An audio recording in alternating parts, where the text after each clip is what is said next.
Everyone dreams of making it big in America, the land of opportunity. Getting a good education, finding success in your career, and starting a family. Andreen McDonald seemed to have achieved that American dream. This young woman from Jamaica was smart, beautiful, and ambitious. After meeting her husband, Andre, an Air Force officer, she moved to the United States. In just a few years, Andreen had her college degree, a baby daughter, a nice home, and her own thriving business that made her a millionaire. From the outside, the McDonalds looked like they had it all. But sometimes appearances can be deceiving. On one fateful day in March 2019, Andreen went missing without a trace. What began as a wife and mother living the American dream soon became every family's worst nightmare. Revealing the truth about what really happened to Andreen McDonald would take years and reveal a lot of turmoil in her marriage. This is the story of how Andreen's path to success in achieving the American dream led to her American nightmare.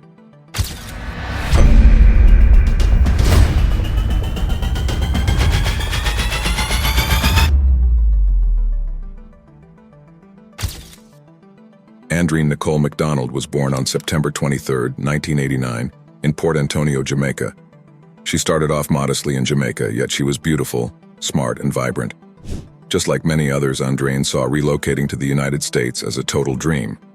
Her father served in the Jamaican military, and later he relocated to London in 2004. Nonetheless, she remained close to both of her parents. Andreen did well in school. At the age of 18, she got an associate degree in business studies, focusing on marketing, from Excelsior Community College in Jamaica. Besides being smart in her studies, Andreen was also good at making close connections with people she met. At 19 years old, she crossed paths with Andre McDonald while he was visiting Jamaica for a funeral. Andre, who was 10 years older than her, was a United States Air Force Reserve officer. Andreen, mature and ambitious for her age, caught Andre's eye right away. After meeting Andre McDonald in Jamaica in 2009, Andreen moved to America. They got married on July 9th of the same year when she was 20 years old. Andre had been married once before. Some people think Andre might have left his ex-wife for Andreen. In October 2014, Andre moved to Lackland Air Force Base in San Antonio, Texas. He was assigned to work as a cyber warfare officer with the 426 Network Warfare Squadron. Once they settled down in San Antonio, Andreen wasted no time and resumed her usual routine by continuing her education. She pursued a bachelor's degree in business administration from the University of Texas at San Antonio. Meanwhile, as Andreen focused on her studies and obtained her degree, McDonald's received news of their expanding family. At the young age of 21, Andreen welcomed a lovely baby girl named Elena. By the time she turned 22, she leveraged her education and determination to establish a thriving assisted living business, which she named Starlight Homes. Andre's friend mentioned that Andre supported Andreen by withdrawing money from his retirement savings and selling his BMW to assist her in getting started. In September 2017, Andreen was featured in San Antonio Women's Magazine as an exemplary figure in who put in hard work, took chances, and achieved her goals. And she certainly did achieve them. During her 3 years in Texas, she not only obtained her degree but also established her business from scratch. She managed everything from operations to human resources to marketing at Starlight Homes, which expanded to 2 locations, serving more than 28 residents around the clock.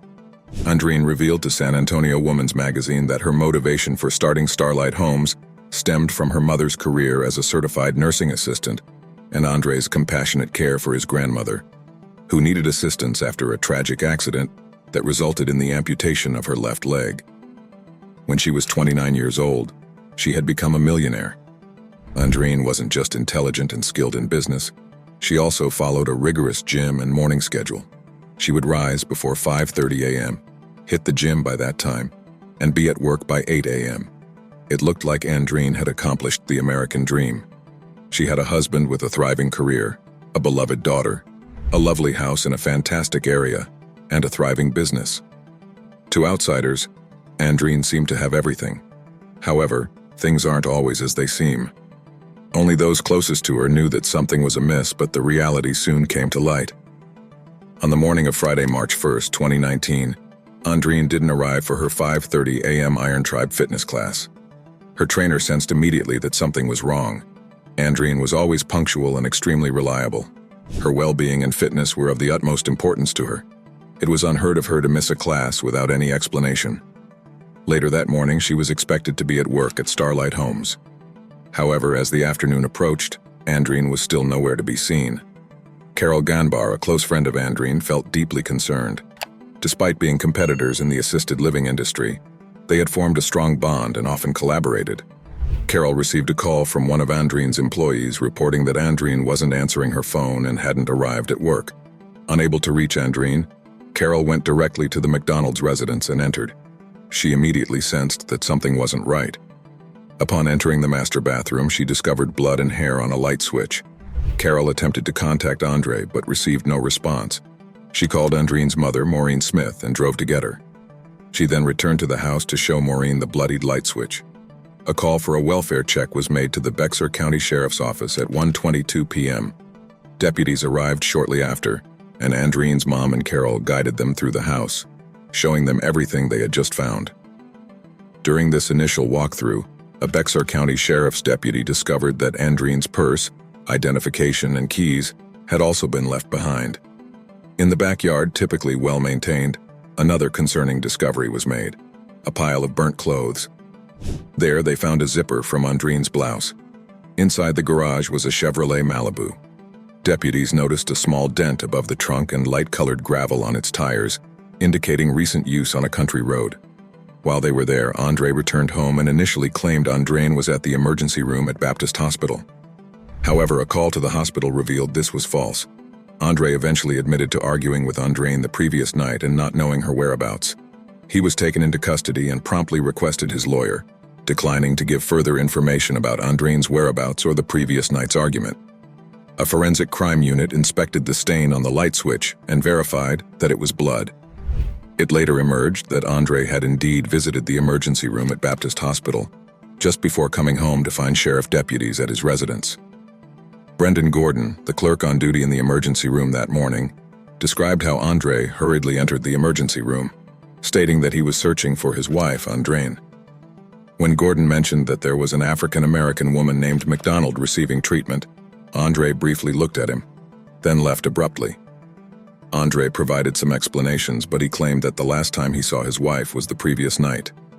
Moreover, Andre's account only created more uncertainties than resolutions. He mentioned that they had returned home from the tax preparer's office and had argued about their business. He said he drove up the road to get some gas and to cool off. The police obtained video evidence of him at the Shell gas station. When he returned home, he told detectives that he and Andreen went to separate bedrooms.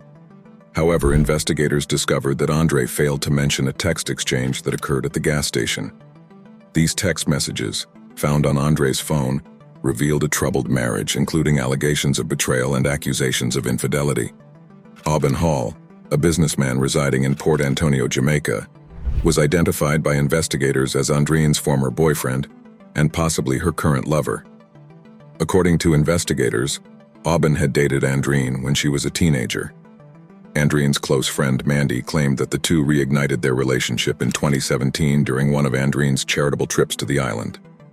Aubin had always been Andreen's first love, and emotionally, it was something she never got over, according to Mandy. They continued their affair discreetly until the summer of 2018, when Andreen got 2 new tattoos, an initial tattoo on her hand and a date tattooed on her wrist. Andre became suspicious of the meaning behind these tattoos, and Mandy says he worked diligently to unravel the tattoo mystery. Through social media, Andre discovered a revealing photograph of Aubin with the exact same tattoo that Andreen had on her hand, along with the numbers corresponding to Aubin's birthday. Mandy explained that Andreen confessed she had impulsively gotten the tattoo, knowing it was a foolish decision. Enraged, Andre threatened divorce unless Andreen cut ties with Aubin, covered up her tattoos, and vowed not to travel to Jamaica without him. Andreen complied by covering up the tattoos, as she didn't want to risk losing her hard-earned assets. At Andre's 40th birthday celebration, Mandy observed that from the outside, the McDonald's appeared to be getting along well. However, just 13 days later, on March 1st, 2019, Andreen vanished. The once cheerful home turned into a crime scene as investigators combed through the McDonald's residence. Despite their efforts, Andreen's cell phone remained missing. Investigators checked for any activity on her credit cards or passport but found no leads. The next morning, March 2nd, Andre McDonald was released from the Bexar County Sheriff's Office. An undercover investigator assigned to watch the McDonald's residence noticed damage to the garage and observed Andre leaving the driveway. The investigator trailed him to a nearby gun shop where additional investigators witnessed Andre purchasing a 9mm handgun and ammunition. Concerned that he might harm himself, investigators approached Andre as he returned to his car. They moved to detain him and handed him over to military authorities for a mental evaluation, as he was an Air Force major. Meanwhile, with a search warrant, investigators returned to the McDonald's residence for further inspection. Among the items found were a shovel, an axe, a hatchet-like tool, a box of heavy-duty black trash bags, gloves, and gas cans. Inside the garbage can, they discovered torn-up receipts from Lowe's. Detectives obtained surveillance footage from Lowe's showing items purchased the day after Andreen went missing. Investigators later discovered what they claimed to be the most incriminating evidence: a hammer and clothing in the trash. The clothing, believed to be Andre's, showed traces of blood on the jeans pocket. The lab analysis revealed the presence of blood on the hammer, and the DNA extracted from it matched Andreen's. Investigators inferred that the hammer was likely the murder weapon, which was a significant finding. Investigators found those items marked with Andre's blood in the family's garbage. On March 3, 2019, the Air Force finished its assessment of Andre and released him. Soon after, civilian authorities stepped in and arrested him. Andre was taken into custody for evidence tampering stemming from the torn receipt discovered at the residence, which detailed the items he bought from the hardware store. Authorities no longer believed that Andreen was alive, and efforts were made to find her body so she could receive a proper burial. This would also facilitate holding whoever was responsible accountable for their actions. Police, military personnel, volunteers, as well as Andreen's family and friends searched creek banks, drainage ditches, ravines, wooded areas, and campgrounds, amongst others. Despite extensive searches, Andreen remained missing.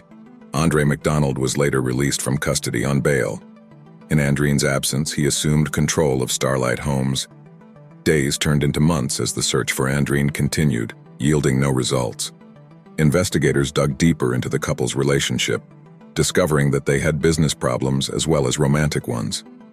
WhatsApp messages revealed arguments over who was truly responsible for the success of their business. Andrew Russell, a friend, informed investigators that the couple's verbal disputes sometimes turned physical. He recounted an incident before a Christmas party in 2018, where Andre and Andreen were seen grappling on the floor. The following morning, they laughed it off, but Russell felt uneasy, sensing the relationship had become toxic. Nearly 5 months passed before Andreen McDonald's body was discovered. Her remains were located on a private property, less than 10 miles from the couple's residence. Her death was determined to be a homicide, and Andre McDonald was indicted for murder. Throughout his nearly 4 years on bail, Andre McDonald remained reserved. Opening statements were anticipated for January 17, 2023, for Andre McDonald's murder trial. 2 days prior to the trial's commencement, Cindy Johnson, Andreen's sister, received a call from an unknown number, which turned out to be Andre. Cindy testified about the phone call, stating that Andre expressed a desire to speak with her and their mother. During the call, Cindy felt nervous and confused. Andre confessed that on February 28, 2019, he and Andreen had argued over a business venture, leading to a physical altercation where he caused Andreen to fall to the ground and then stomped on her. He admitted to panicking when he realized Andreen was not breathing, and decided to dispose of her body before their daughter could witness it. He initially planned to dismember the body, but ultimately changed his mind. The prosecution presented over 30 witnesses, while the defense called only one, Andre McDonald. After 12.5 hours of deliberation, the jury found Andre not guilty of first-degree murder, but guilty of manslaughter. Judge Frank Castro delivered the sentencing, condemning Andre's actions as similar to those of a serial killer and expressing dismay at his lack of remorse during the trial. Andre received the maximum sentence of 20 years. A week later, Andre received an additional 5 years for the tampering with evidence charge. Andreen's tragic story serves as a reminder that we must never turn a blind eye to the potential of domestic abuse, no matter how picture-perfect a couple may seem on the outside. Speaking up and getting help could save lives. No dream is worth sacrificing someone's safety. Andreen's story should motivate all of us to stay vigilant about the signs of domestic violence and toxic relationships. What are your thoughts about this tragic story? Do you believe Andre was jealous and envy of Andreen's success? Please share your thoughts in the comments below. Also, please subscribe to the channel and click the notification bell to be notified for future content. Your support is always appreciated. Until next time, I will see you with another episode of Urban Crime Stories.